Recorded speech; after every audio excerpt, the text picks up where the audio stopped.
Hello and welcome. My name is Meredith and I am a member of the education team here at the Children's Museum of New Hampshire. Today we are talking about why play-based learning is so important. The word play can often seem like an odd fit when coupled with the word education. Images come to mind of a tired grown-up telling their kids to go outside and play. Not necessarily images of children working together and learning through that play. We're going to start our video today talking about wolves. Odd, I know. Look, we've all probably seen videos of wolf pups playing. They're so cute.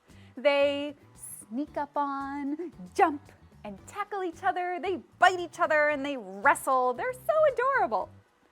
Now, think about adult wolves hunting.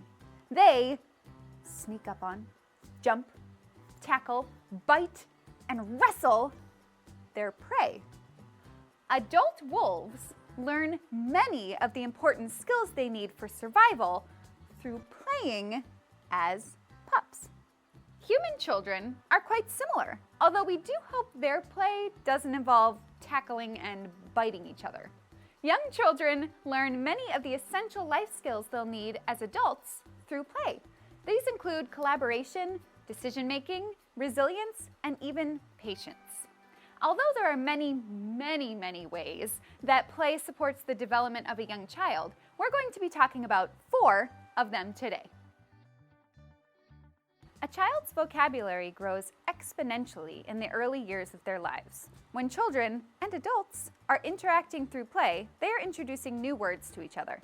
Adults can support this language development through play by asking open-ended questions, encouraging children to talk together about their play, and introducing some new words.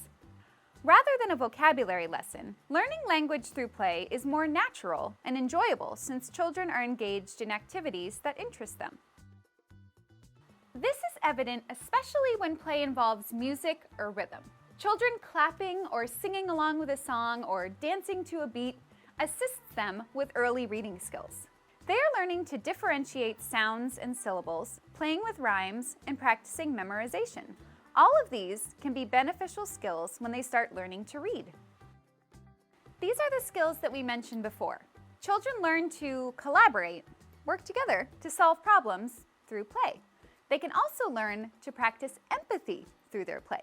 One of the best ways to develop these skills is through dramatic play. Acting out stories or using puppets to express feelings and emotions help children to recognize and understand those feelings in themselves and in others.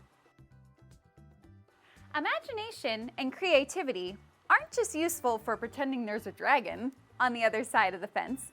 They're crucial life skills for finding solutions to problems and thinking outside the box. So, who knew? When we were little and our grown-ups told us to go outside and play and we shuffled to the backyard to play pirates, we were actually learning many crucial life skills that we use in our lives today. So really, go play!